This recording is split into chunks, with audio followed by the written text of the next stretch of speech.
Today on the grid, it is How Would I Edit Your Photo Day? Mr. Kuna is still out. He's still out west.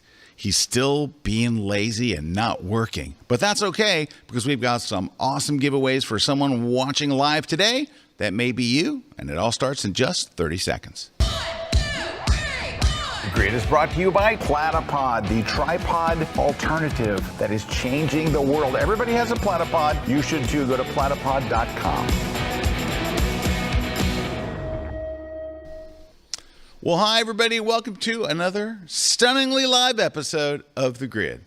My name is Scott Kelby, and I'm joined by, oh, wait, he's not here, Lame Kuna Man. So Kuna is on a family vacation out in, last time I talked to him, he was in Utah. He goes for days without cellular service, but he's out in Utah. He's in an RV. He's getting some really incredible Milky Way pictures. He is very excited because he says he's getting his best Milky Way pictures ever because he's out in the middle of nowhere, but he's having a lot of fun. He's doing a lot of cool stuff. He's having a great time. But so it's just me today. It's just I got nobody to bounce. Well, Christina's here. She's over there, so I could bounce like, hey, But I don't think there's a microphone or a camera on her, so you just have to know that she's there. But really, it's emotional support. Anyway, going to have a great show today. We asked people to send in their images, their raw, unedited images, and I'm going to take you through the process of how I would edit those images if they were my own. So we're going to use some, like Camera Raw, which is basically Lightroom, right? Same sliders, same order that do the same thing. So we'll be doing that, and we'll be doing some Photoshop as well. We'll do whatever we have to do to get the images where we want them. We got some giveaways today. We've got, first off, we're giving away, that's right, it's back. The Platypod Gooseneck is back. It's Lucy, it's Goosey. These attached to your Platypod. I know you got a Platypod. You already got. There's no way you're watching this show and you probably haven't won a Platypod at some point. You've been giving away for like 3 years.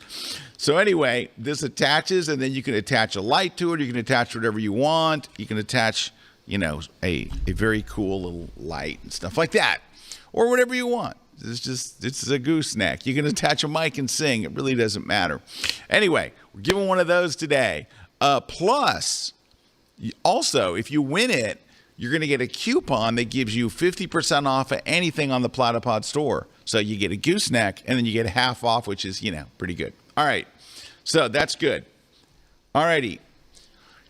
Next up, we're giving away the Nick Collection 4. So this is the Nick Collection from DxO, the most updated, latest version. It's got new meta presets and a user-friendly design. Of course, it's always kind of had a user-friendly design. But anyway, they've got a bunch of new presets and cool stuff, and we are happy to have them sponsoring the show, and we're going to be giving away a Nick Collection today. It is an awesome plug-in one that I've been using for many years. Hey, I was right there last week, like right there on that street, right there.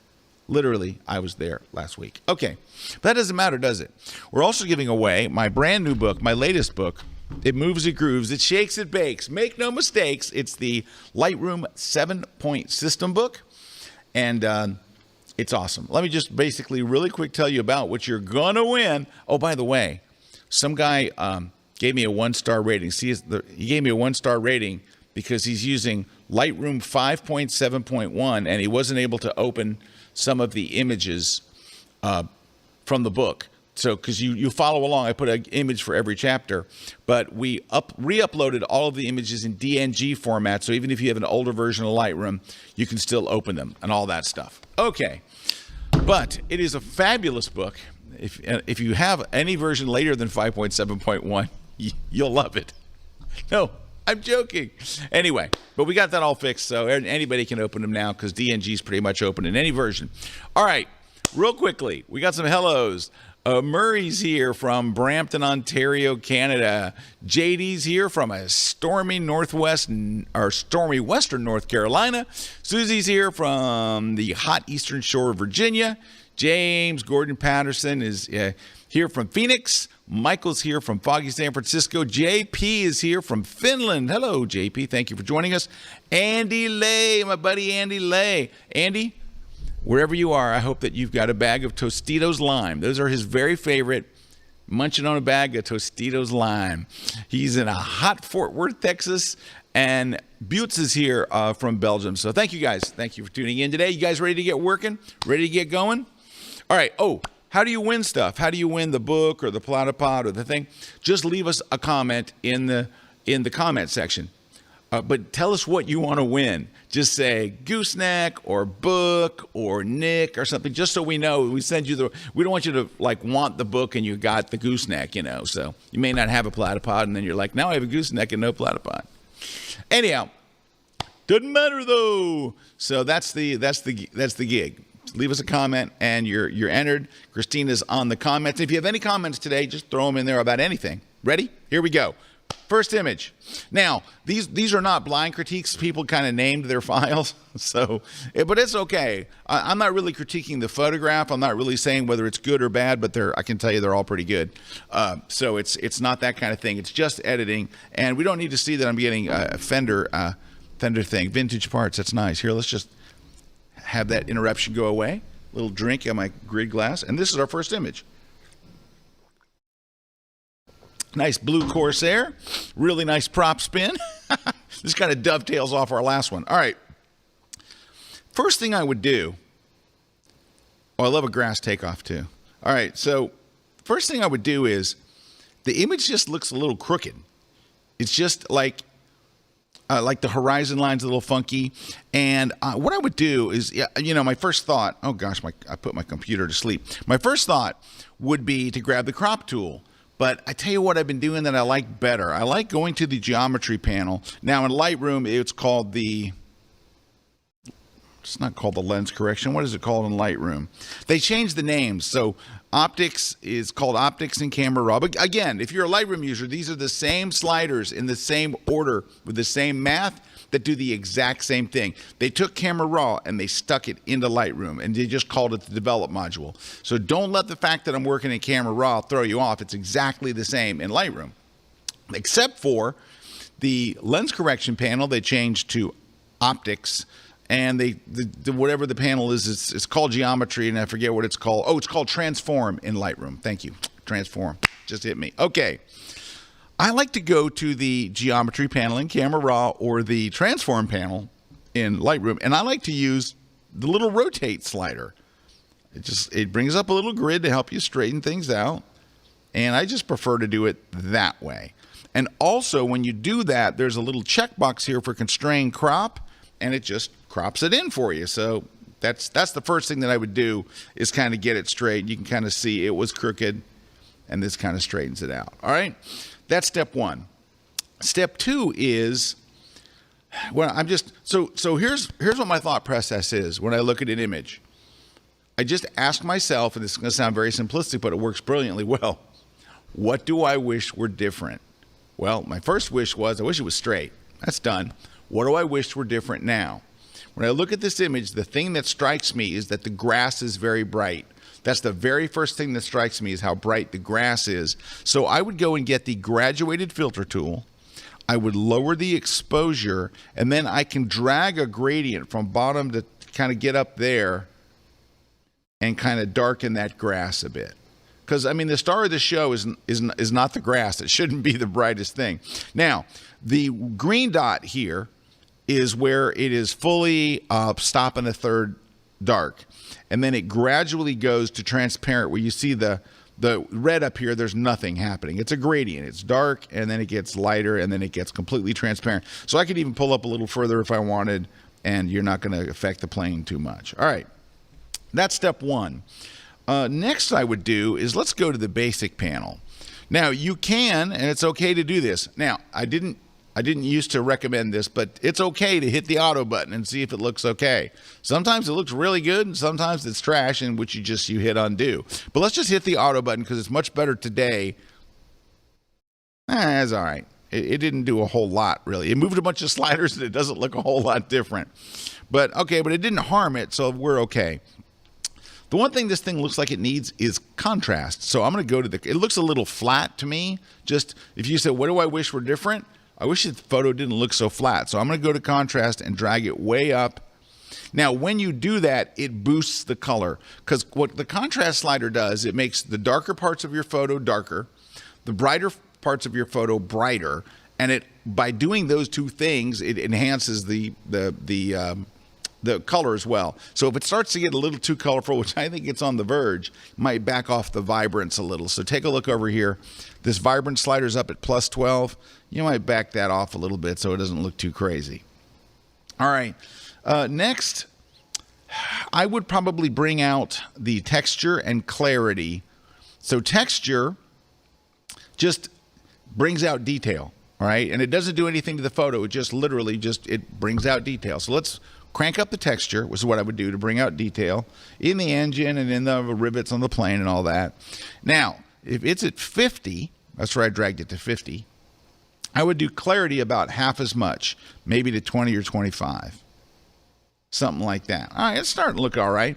The plane, though, is in direct sunlight, so it looks washed out. So this is one thing that I talk to people about when I'm talking about why we like to photograph on cloudy days, why we like to photograph at dawn, and why we like to photograph near dusk.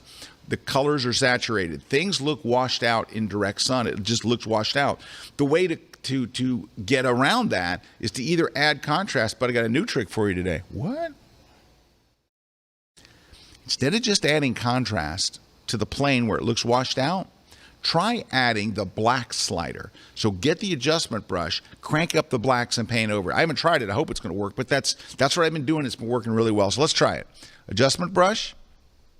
Make sure all of your things are set to 0, and we're going to crank up the blacks. And let's just paint. Oh, whoops, I went the wrong way with the blacks. Go the other way. Yeah, that's doing it. Let me make the brush a little smaller. This is what I'm talking about. For things that look washed out from the sun, I think it could use more. Oh, that's a lot better. All right. And let's hit the wings a little bit.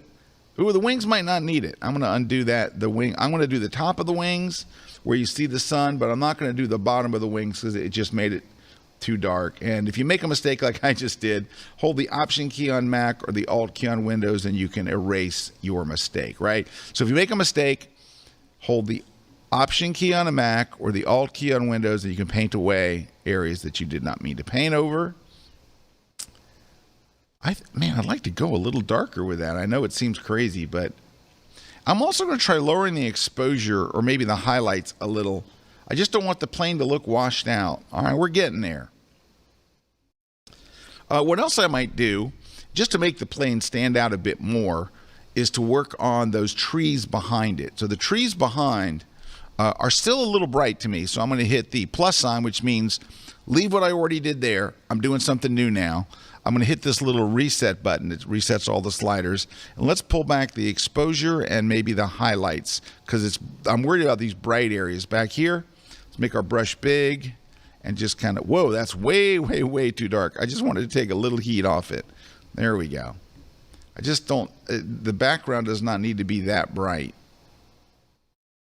That's still too dark. I've gone a little too crazy. Let's bring that back a little bit. Maybe more of cutting the highlights and less of exposure. All right, we're getting pretty close there. Let's take a quick look at the before and after and see where we're at.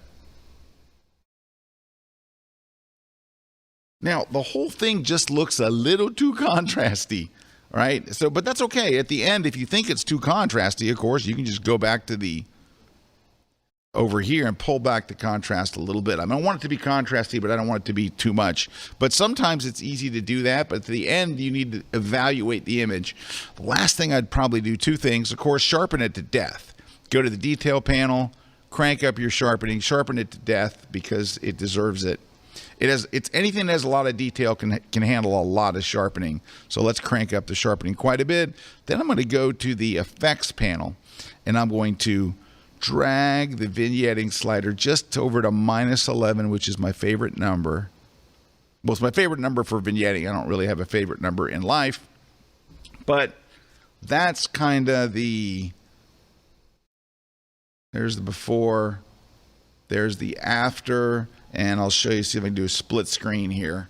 So you kind of get an idea. And it's a good shot to begin with. It wasn't, that shot was, the photographer did a good job with it. So, I'm not bringing a whole lot to the table there, but that's probably what I would do to get the shot where I want it. Straightening it, adding some contrast, getting rid of the washed out look that mid-afternoon sun gets. And remember, that trick was to use the black slider and paint over those areas that are in the sun. But it's actually, we started with a good image, so there wasn't that much to do. But anyway, that's what I would do to that particular image. Next, we'll look at a portrait or something like that when we come back. Coming up next, we have more images, and I do have, like, I thought I'd get a portrait shot up here for you. Photoshop World is coming at the end of this month. The virtual on-day 3-line event of the year is coming up. We're talking Photoshop, Lightroom, photography, lighting, with an incredible crew. The Photoshop World instructors that you love are there. It's going to be phenomenal. And we are working very, very hard, as Christina would tell you, to make the online virtual version of Photoshop as close to the in-person Photoshop World. Look, there's all your Photoshop people. Look.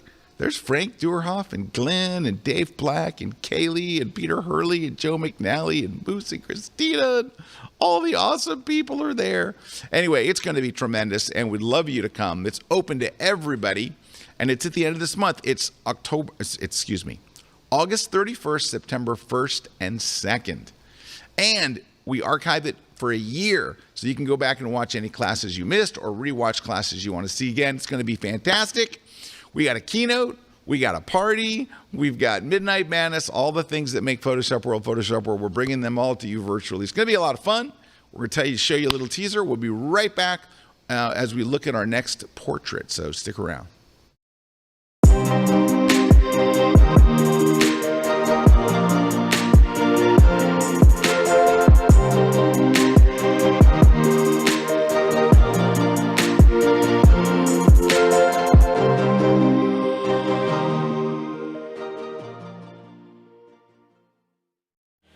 Hello everybody, my name is Aaron Van. We're here at my studio in Orlando, Florida, on location shooting lighting for food photography. I am a commercial advertising food and beverage photographer. This is my first class with the Kelby One community, and I'm so excited to share with you my knowledge and my perspective on how to light for food.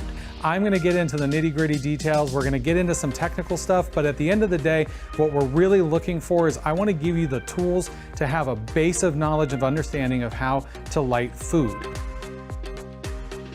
In this class, we're going to get into some of the details about sensor size, lights, cameras, lenses. We're going to look into aperture and how apertures really play a role in food photography or in photographing something so tight and so close, and how much light we need to shoot those subjects the way we want to. Not only will you have a general knowledge base to be able to light any scene in a tabletop environment, but I want you to have all the pieces and parts and tools that you need to be able to put together your own recipe for your style. I want you to take this lighting and this information and create your look and feel and figure out how you want to light your subject. Come join me for my first class on lighting for food photography on kelby1.com.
This segment of The Grid is brought to you by B&H Photo, the professional source since 1973.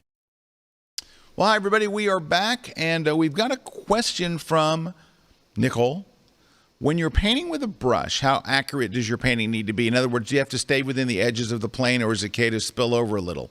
So Nicole, if you're concerned about spilling over, there's actually a checkbox you can turn on. In fact, I'll show it to you if you want to look on screen here. We have another image here, but right over here, it's called Auto Mask. Right here below the brush controls, the size and all, it's called Auto Mask. What Auto Mask does is, well, let me just show you. We're going to do an Auto Mask demo. All right, I don't know how well you can see it, but there is a crosshair, a little plus sign in the middle of the brush. As long as that little crosshair brush stays like on that background, here I'll darken it so you can see, it won't spill out onto the other stuff. It will. Well, heck, I say that, I didn't turn it on. You got to turn it on. So watch, look, I'm painting off the backdrop and it's not changing the color of the background, right? It's not painting over onto that. But watch, if that little crosshair in the middle crosses over onto that gray, then boom, it changes its color. So it senses the edges. So in that picture of the Corsair, what I would do was, if I didn't want it to spill over the edges of the airplane, I was concerned about that, I would turn on Auto Mask. So you might ask the question, Scott, if that's what it does, why don't we leave it on all the time? Because it slows the brush down. It's doing math. All the time you're painting, it's trying to find out where's the edge, where's the change in color, where's the change in contrast. It's constantly doing math. And if you paint over something like the sky with it on, it'll leave little gaps and stuff. It won't do a perfect job. So I leave Auto Mask off all the time until I get to the edge. If I get close to the plane, or I'm painting inside the plane and I'm painting small little areas, I turn on Auto Mask. So I leave Auto Mask off to paint big areas. But if I want to paint something very accurately like you're talking about here, then I turn on Auto Mask. Hope that answers your question. Let's take a look at this great picture we got here. I love this picture. I love what the photographer did. Oh my gosh, these girls are so cute. So I can only guess what the intention of the photographer was here. They may have wanted to show the backdrop and the chair and the box the little girl on the left is sitting on. They may wanted all that. Oh, they're all bare feet, which is really cute. So they may want the whole thing. I am going to do it like I would do it, because the backdrop doesn't go all the way to the floor. You see a box. Now that could be part of the look. You're going for this vintage look. So I guess there's a couple of different ways you could process this. But I think what I would probably do is this. I would probably crop it. I'm going to hit the letter X and it flips the crop. Yes, that works in Lightroom too. I would flip the crop and I would go into about here-ish. Something like that. To where it's mostly the little girls. In fact, I might go in just a hair more. Like that. So when you see the image, it's really in on them. I don't know if that's what the photographer intended, but it was called, how would I edit your image? That's probably what I would do. There's not a lot to do here because it's very well exposed. It's good lighting. It's good composition. It's good pretty much everything. You might go to the profile and switch it to Adobe Portrait, which is going to give you a flatter, more portrait-like starting spot. So we've got that there. I just chose Adobe Portrait. And let's hit Auto and see what that does. It really just made it more contrasty, and I'm not sure if that's really necessary, so I'm going to pull the contrast down a bit. We could add a little bit of texture. We're not going to add any clarity. Why am I adding any clarity? For two reasons. So the texture slider increases detail, brings out detail. The clarity slider also brings out detail, but it does it by increasing the mid-tone contrast, and that tends to make people look like they're bruised or dirty. Like it over highlights your things in your face. It looks good on like a guy, like you got a boxer, you want to look really tough. It looks good. You know, three little girls might make them look, well, I'll crank it up and show you. Yeah, they look a little gritty. It's a particular look. You've seen it a bunch, but they look gritty. I don't want these sweet little girls to look gritty, so I'm going to double click and reset that to 0. The one thing, there's not much to do really here. You might darken the edges a little bit, which we can do later. I think what I might do is I might pop a little bit of, I'm going to back this off. I might pop a little light on them. And I'm going to go to the radial filter. Same thing in Lightroom. I'm going to lower the exposure a bunch. I'm going to draw an oval over them. So you kind of have a little bit of light. I think it's too dark with the exposure. I just wanted to kind of highlight them a little. And this oval, you can change its size and its shape and get it just where you want it. Maybe we rotate it just a little bit like that. So now you'll see what it's covering, right? The little girls. And then you find out where you want the backdrop to be lit kind of in there. Now you're covering the area outside. What all of these controls do is they control the area outside. So if you wanted to lower the contrast for the outside a little, you could. Then I might go down to the effects, maybe just darken the edges. Well, actually, I'm going to do one thing before I darken the edges. So I think we're pretty close here. I do, with all portraits, I go to the exposure and up at about a third, and I paint over my subject's face. If it's a portrait, you want their face to be the brightest thing in the photo. So you might just go and brighten them up a little. The little girl on the left looks a little too bright. Oh, auto mask is on too. So let's undo that. Undo. I don't want auto mask on because it might have gaps in their face and stuff. So let's not do that. And then just this side of her face. There we go. Because that side's already a little bright. In fact, you might go and grab the highlights and pull them back a little more. Just overall. I think my oval's too dark. And by the way, this is what I do when I'm editing my photos. Like second guess, like, is that too dark? I just want a little hit of light on. There we go. All right, let's go ahead and are we done? I want to open this image. It's marked as somehow I accidentally marked it as trash. Well, that's not good. I don't want it to move it to trash. I want to open it. What the heck is the shortcut? I didn't mean to mark it. There we go. All right, I hit the delete key and it marked it as trash. That's bad. All right, here we go. Let's open up the image. You got to get rid of this gap over here on the side. So let's just select this whole area. Go to fill and choose, make sure content aware is chosen. It should do a good job of filling that in.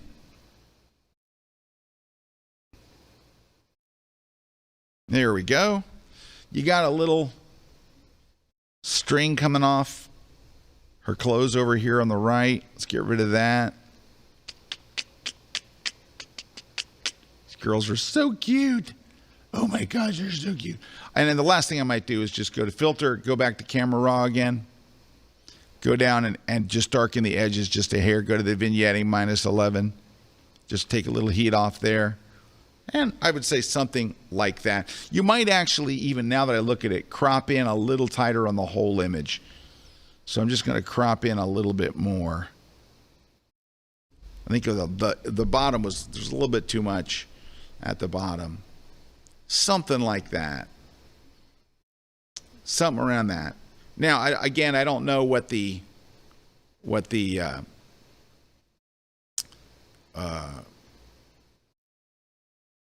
I don't know what the intention of the photographer were, so they may wanted the tall one, but that's probably what I would do right there. And just, that's a great picture, though. Whoever the parents are, they got to be super thrilled. Kevin Scott asks, I've noticed that while the auto button is better, it's improved over previous versions. It seems rather heavy-handed on contrast and vibrance. Are you seeing that tendency as well? The vibrance, yeah. And in fact, I wish it just didn't even touch the vibrance. But I know that the more things they add to the algorithm, the better it will be. With contrast, I'm big on contrast, so I'm not a good guy to ask the contrast question. But vibrance, I would agree with you. I think the vibrance is a bit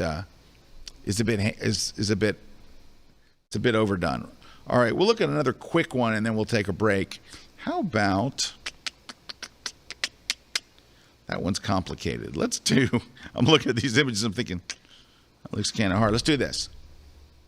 Well, don't show the images, Jason. Jeez. Jason, you're out. Mike, you're in. I just said before we went on the air, don't show the bridge. It's very clear. And if his boss was here, oh, she is. Would you open a new can of directors? All right, here we go. I'm kidding. Jason's awesome. He was less awesome in that moment. All right. Here we are. Here's an image. Another good image. Today's photographers are all good. I'm glad I don't have to critique anybody's bad photography. Nobody took a bad photo. All right.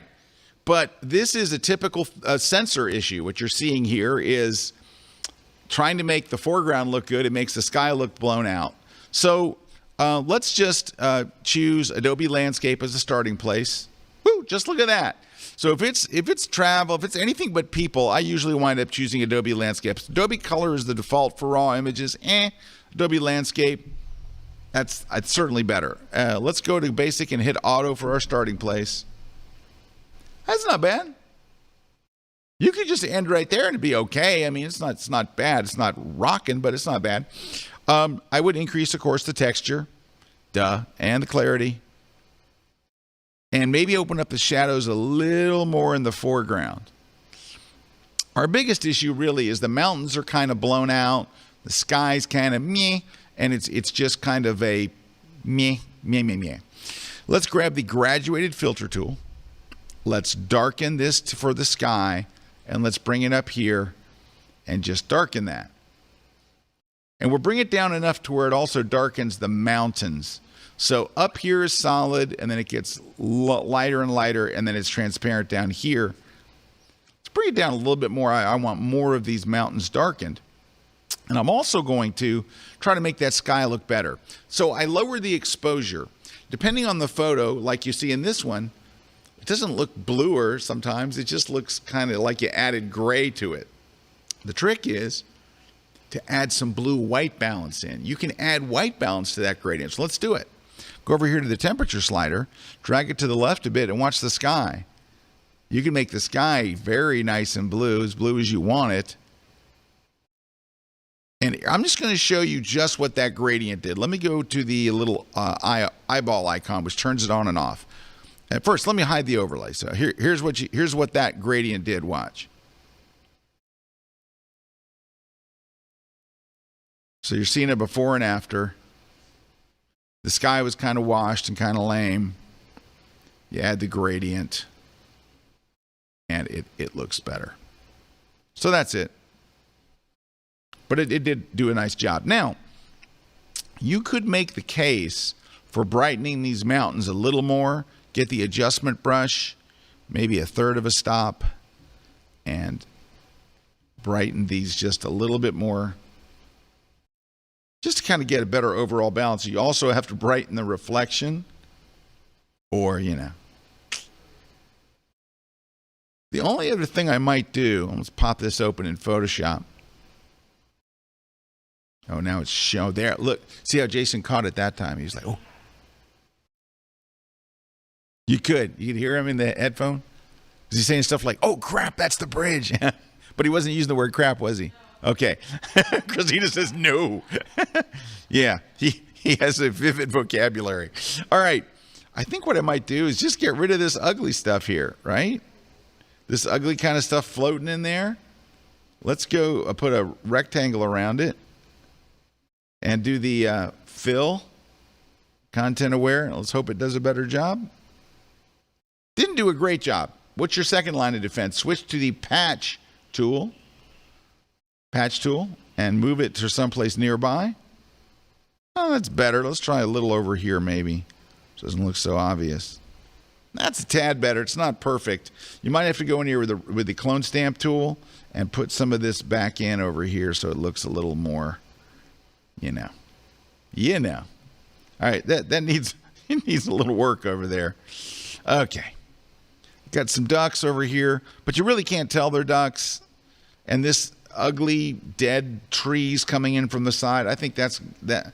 I'm going to take all of this out here. Let's try the content aware fill. See if we get lucky. And needs a little work. All right, maybe the patch tool might help. Yeah, you got to do a little cleanup there. But that's what I would do there, about in this corner. That, and I think we're getting pretty close. Let's open the original. Let's go back and open the original. And the original setting would be this. So there's, and we're copy and paste on top. There's the original. There's the other one. It looks too colorful. It looks too colorful. If you think it's too colorful, and I do, go to the vibrance and just pull it down a bit so it looks more natural. There we go. So minus 18 made it look more natural. Now, I copy and pasted the original version on top. You can make a hybrid of these by just lowering the opacity of the one on top, and it kind of creates a hybrid of the two. So there's the processed and there's the hybrid. So if you kind of want to mix the two, that's another way to kind of mix the original back in to get you where you want it. All right, it's time for a break. You knew it was time, didn't you? Of course you did. We're going to take a break. I'm going to have a quick talk with Jason. Not really. No, seriously. I'm totally kidding. Jason is the best. He's the greatest. He's a joy to work with. And it's just today he sucks. But normally, no, I'm totally kidding. Totally kidding. And what happened to Juan? Juan was here? He's editing. Sure. Anyway, is that what the kids are calling it these days? We'll be right back. Hello, I'm Leonard Johnson, and I'm very excited to be here doing my first class at Kelby 1. Now I'm going to teach you how to take your images from start to finish with lights, beauty dishes, V-flats, tethered to a computer with Capture One, Capture Pilot, so my makeup artist can follow through. So creating beauty portraits, fashion images.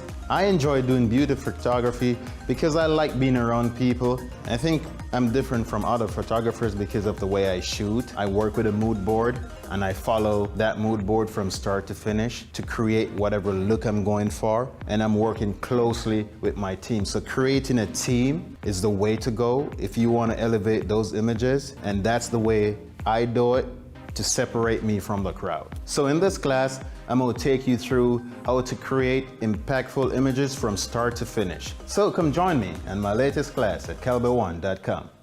Have you ever gone to the movies and after spending your $30 on popcorn and a ticket, you walked out of the theater thinking, man, that movie was just an excuse to sell toys? But I have started to think that maybe I can look at those toys a different way. And I am a storyteller at heart. And the stories I want to tell are based on those cinematic universes that I love so much. So maybe I could use those toys to tell the stories that I want to tell. The only limit is my imagination. The best part is, you could do the same thing. So join me for my class on unlocking storytelling with toy photography, only on Kelby 1.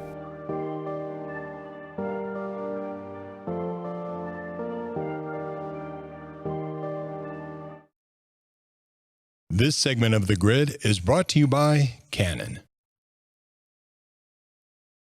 Hello, everyone. We are back. I'm here. Christina's. She's over there.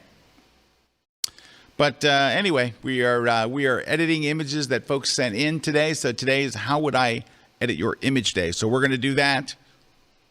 This next one is rather tricky. It's rather tricky. So this is, looks like it's shot from over on that bridge on the Brooklyn side. And I've shot there. It's a great location. So you get 5 points for location scouting. Good job. So if I look at it and say, what do I wish were different? I wish the sky, and this is, again, sensor stuff. It's not on that.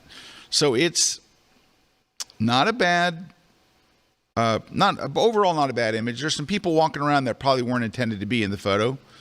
The bridge is leaning a little. The sky's a little washed out. The buildings are a little too dark. It's typical stuff, right? Let's start off by seeing if this is a raw photo. We can choose Adobe Landscape. That helped a little bit. Let's hit auto, see where we're at. That actually helped a lot. All right, that's not bad. Let's go and turn on let's go to optics and turn on our profile correction. So you can see how it was bent. Look at that. Now, in Lightroom, that same panel is called the lens correction panel, which that makes sense, right? Because it's a lens issue. And then we'll go to the geometry panel. And we're going to straighten this bad boy because it looks a little crooked. Maybe something there. Hit constrain crop, so in case we need to. All right, we're getting there. We're getting there. What else would I do? Well, I think we still need to open up the shadows a little bit more. Let's go to the basic panel because it looks a little dark in places. Maybe we even open just up the whole exposure a bit. The exposure is the midtones, so maybe we open that a bit and then add some contrast back in. That'd help.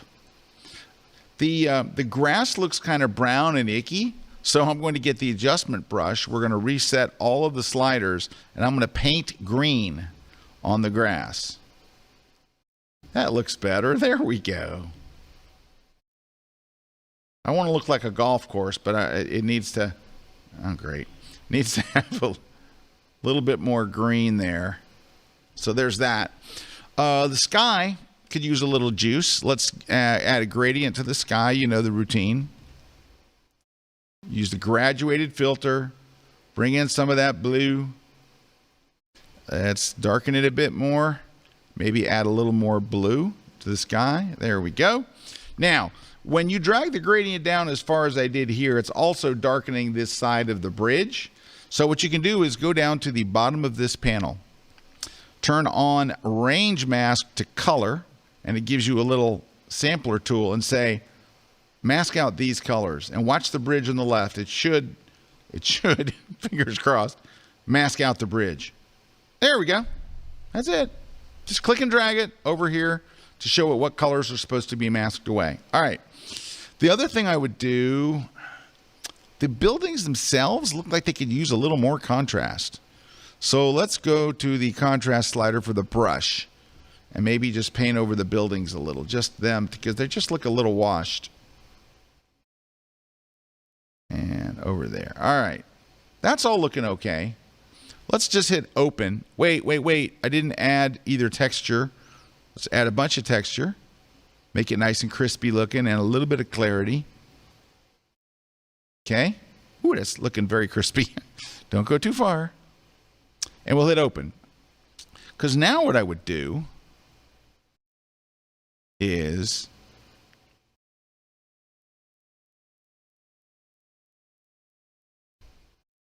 I got to think. Now, I don't know, but I got to think that this little girl and this woman here are the subjects of the photo. I doubt it's these people walking over here just kind of cruising around. Let's go get the spot healing brush and get rid of them. So we'll say goodbye to this gentleman right here. Au revoir, monsieur. Let's go over here, cut a couple, just walking and just like not helping life. Ruining our shot. Au revoir, madame. Au revoir, monsieur. All right, let's get rid of some of this junk in the grass. Kid playing, looks like baseball or something. Or get rid of them, get rid of the ball. Really probably should get rid of this dad. It's going to be a little trickier. But, you know, he was never there for her anyway. Come on, anybody? No? Nothing? No? Mike? No? Jeez. All right. I thought that was kind of funny. If Eric was here, he would have laughed, you know, but let's see, we get rid of the dad. Whoop, double daughter. Now you got twins. Okay, you got that's easy enough to get rid of. Oh, that you laugh for. Oh gosh, it's okay. This is getting worse. So get the patch tool. It keeps wanting to resample the same area and just move it further down the sidewalk a little bit like that. There you go. All right. These people are going to be a pain over here. Get the clone stamp tool and just copy this fence maybe. Oh, wait. Go here. Copy it over and just paint right over that. There we go. And, of course, their head floating in the air is not awesome. We'll get rid of that. So I don't know how much time I'm going to spend on this, but you get the idea. You're just going to have to use the clone stamp tool to get rid of them. And put some more fence over here because the world needs more fence. And just take your time. I'm rushing through it. You can get rid of them without too much trouble. Just a little cloning. Yeah, okay, you get the idea. So I would definitely get rid of them. I'd get rid of the little sign over here. I think we're... Duplicate the layer. So press Command J on Mac or Control J on Windows. Let's fix some of this. We had a leaning bridge and all that stuff. Hold the Command key on Mac or the Control key on Windows, and let's stretch this side of the bridge to be straight. So it looks kind of not like it's leaning over. Now all the buildings in Manhattan are leaning over, which is unfortunate. So let's just straighten that out. There you go. Now you don't want them to look squatty. So hold the Shift key and then just pull up a little so it stretches the image back to a proportion. Now, so just here's what I did. We bent this side so it's straight. We bent that side, and then we pulled the top up. Because sometimes when you stretch it out, it takes people and makes them wider. It takes everything and makes it kind of wide. So we stretch up to kind of even it back out as far as making people not look too wide. I'm going to show you before and after just by, remember we duplicated the layer? I'm going to turn the layer on and off and watch the difference it made. Right? Now the buildings aren't falling over, the bridge isn't leaning. Now, for visual interest, let's go back to the camera raw filter. I might, me being me, you being somebody else, I might go get the adjustment brush, open up the exposure, and paint under the bridge. Because people love seeing detail, and there's some interesting detail under there. So I might brighten that. While I got a brightening brush, I might brighten these buildings over. That was sloppy. Brighten the buildings. I don't know if I want to brighten that construction wall, construction fence. Click OK. And yeah, so that kind of opened that up a little bit. Look, opened up the bottom of the bridge a little. And the only other thing I might do to make this a little more dynamic, if that is your family that you're taking a photo of, you don't need this building over here. So we can get a nice tighter shot of them. Oh, we got a little junk over here. Hold on. There you go. So, oh, lost the screen. So that right there, I think kind of does a pretty decent job from where we started. Let's go look at the original and reset it to its default. So here's the original. So there's the original. There's our fix-up. Could be a tad too bright. Uh-oh. I only have 10% battery left, but we only have 11 minutes. Will I make it? Oh, we're ready for a break. And while we're on the break, we can... we have some questions, too. So stick around. We'll be right back. Right here on the grid. Woo! Hey guys, my name is Sam Haddix. I'm a portrait photographer from New England, and I have a brand new class on kelby1.com that I am super excited about. Do you ever feel like a left-brain person stuck in a creative industry? I definitely know that I do. Have you ever looked at an image and known that you like that image, but you're not sure why? In my new class, we're going to break down the whys.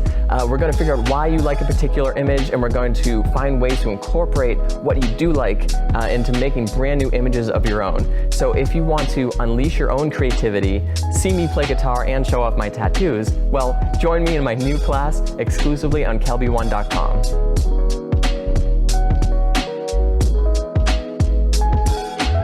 Would you believe us if we told you that you could fit studio lighting in your pocket? Well, Lytra has made it possible. Lytra is a global award-winning brand that designs and manufactures professional-grade camera lights that are compact, rugged, and waterproof.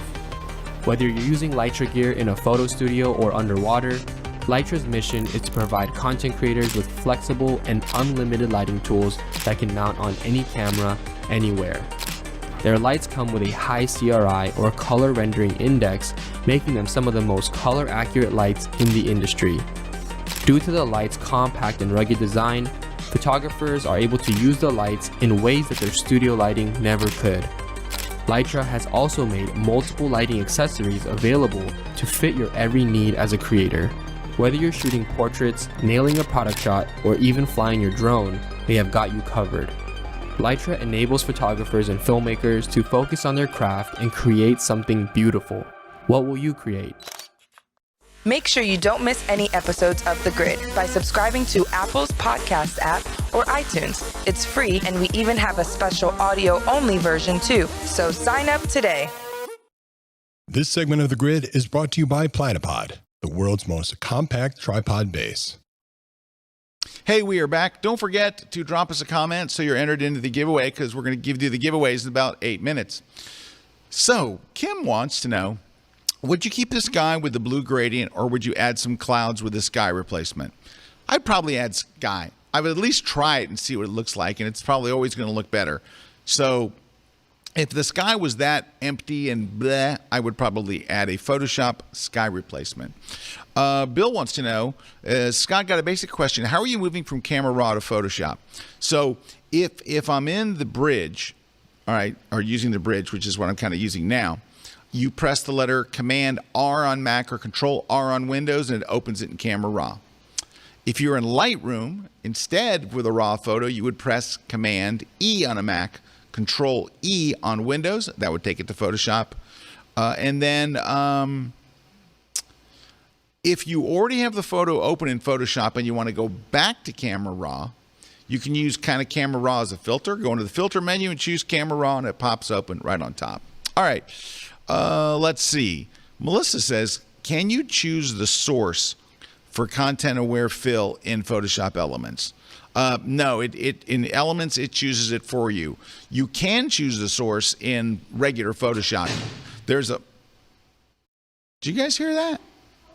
Did you hear that? There's a big sound of something falling.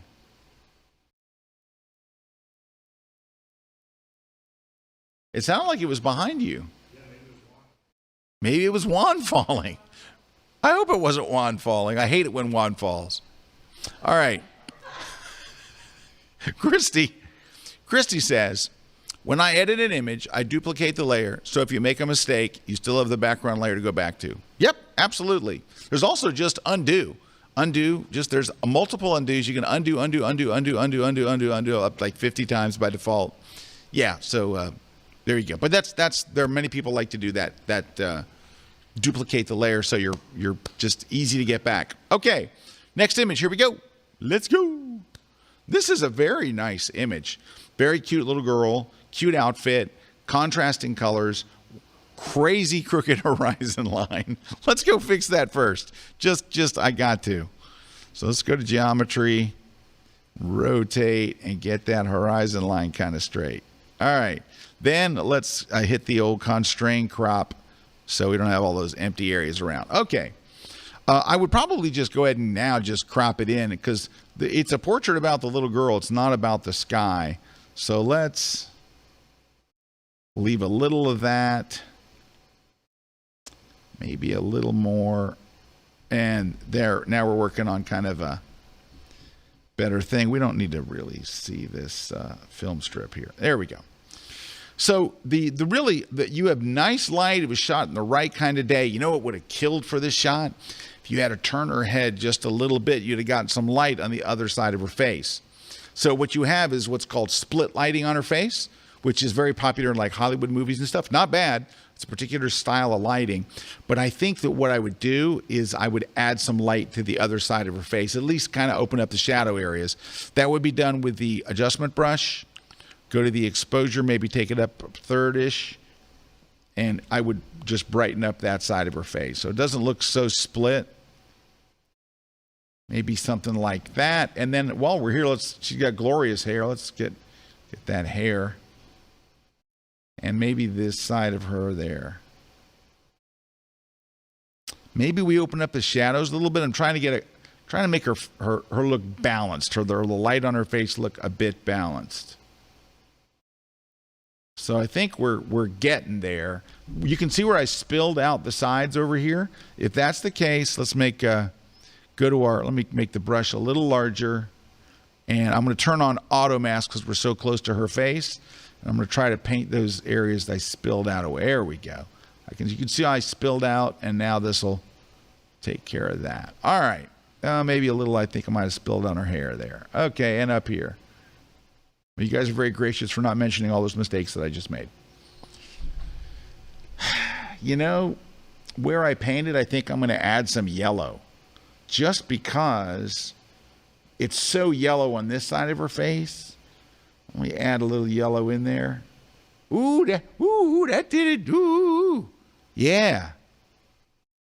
I might even brighten it up a hair more now. There we go. Let's just back off and take a look at where we are. Is it me, or it seems like there's a funky transition right here? Oh, there was. We needed to paint that whole side. I didn't have that quite right. Let's turn off auto mask. Make sure that I have this nice over here, and then I'll turn back on auto mask for the erase. There we go. It looked a little weird there. Okay. Otherwise, unfortunately, her neck is a little bright. It's going to be not. Let's hit a new one. Let's reset everything and darken the exposure. Her neck is just a little bright. Maybe we take off highlights. I don't want you looking at her neck. You're supposed to look at her face, right? And something like that. And you can see. So let me hide the overlays. You can see how dark her face was. And you can make a case for that's a cool look. But I think most people would want to see at least some of the other side of her face. So there's really not much else to do here. It's really a very nice photo. You're in pretty good shape. Holy cow, we only have 2 minutes. All right, well, good job on the photographer, because I think they did a nice job. How about this one? So what I would probably do here is, it's got a the first thing that, like, what I wish were different, it's blue. It's got a very, very blue overall tone. So let's go to portrait to kind of give us a flatter look. Let's go here and make it's like a late afternoon. Look where the sun's behind her. Let's make it very yellowish. Let's maybe darken the exposure a little bit, and let's flatten the contrast. Make it a little flat. Pull back the highlights. It's really bright up here in this corner. In fact, I think, besides rotating it because it's crooked, everybody's crooked. It's crooked day on the grid. Get rid of some of that bright area up there. And we want to keep the flowers and stuff. So here's where we are so far. Look how blue that was, right? It was super blue. Super blue. All right, let's hold the shift key and double click on the nubs to do the black and white. And then I think I would, let me go back to the regular image. I think that I would, oh, I just messed this up. I hate the before and afters in Camera Raw. All right, I think that I might put negative texture and negative clarity to make the image look soft. And then maybe darken the edges on the outside a little bit, which I tend to always do. Maybe we brighten her a little. Or we go and look, before we do that, look at some of the... So I click this little... Let me go back to this. I clicked the little it says Browse Profiles. It shows 3 little rectangles with a magnifying glass. There's all these color... choices you have here. Let's see if we find a nice one for her under these artistic. Maybe look at the modern now. Not crazy about any of those. That one's kind of nice. Modern 08. It's kind of nice. And then what I would probably do is go get a brush. Make it really huge. Make it really yellow and really bright and pop it up in that corner. So you've got like a sun effect coming through there. Ah, the auto mask is on. Dreaded auto mask. Let's turn it off. There we go. Kind of get a bright sun kind of look over there. Maybe really blast it out a little. And this is just a quickie job, but it gives you a general idea, I think, of kind of where I would go with it.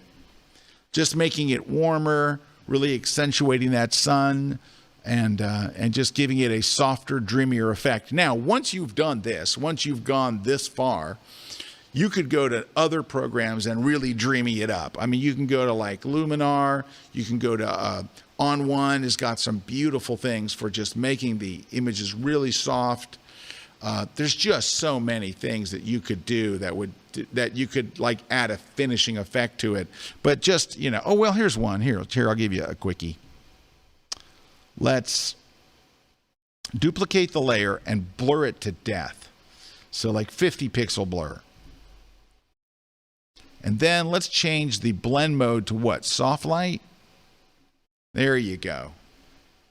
And look, it just gives that kind of glow.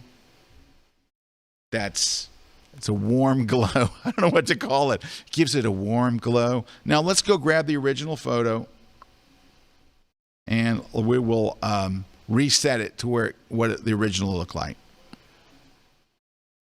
So now you can see there's the original photo, and then there's the slightly hyped version there. So original, kind of blue and cold, crooked, and then we've got it there. So anyway, that's what we would do. Well, we've run over by 2 minutes and 22 seconds, which drives my staff crazy because the network gets very upset when hey, wait a minute. Is my camera crooked? Or is it that it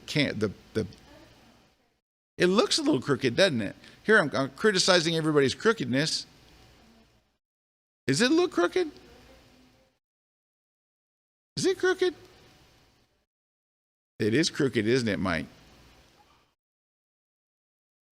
You know how embarrassing this is for me?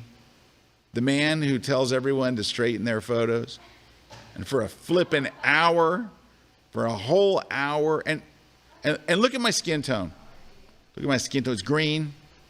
Look at my mic. My mic is green.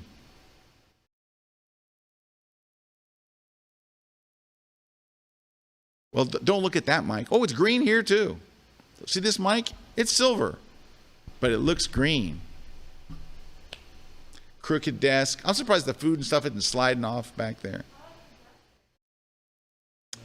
It's too late now. Show's over. Let's go to the prize winner so we can distract from the fact that we're not running a very tight ship today. See, Kuna's gone. The place goes to hell. All right, here we go. First off, we're giving away. No. It's so good. Right here. Platypod gooseneck going to Bill Barnes. Bill, congratulations. We'll be sending this to you. 7-point system. Bill M. It's an interesting last name. And for the Nick 4 collection, congratulations to Larry H. So how do you collect these prizes? Drop us a note at gridprize@kelby1.com. We confirm that it's really you. We ship it to you. It's like that. That's the way it is. Stay the hell back. Really, you're doing it while we're live.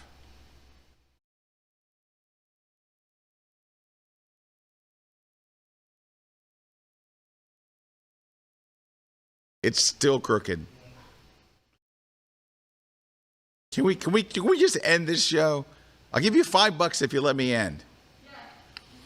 Thank you to our sponsors. Thanks to everyone who sent in one of their unedited images. That's not a very easy thing to do, to send in that stuff for most folks. So I appreciate you doing that and letting us hopefully give other people ideas of things that they can do to their images. That's what it's all about. Next week, Rob Foldy. Rob Foldy is our guest here. That'll be a lot of fun.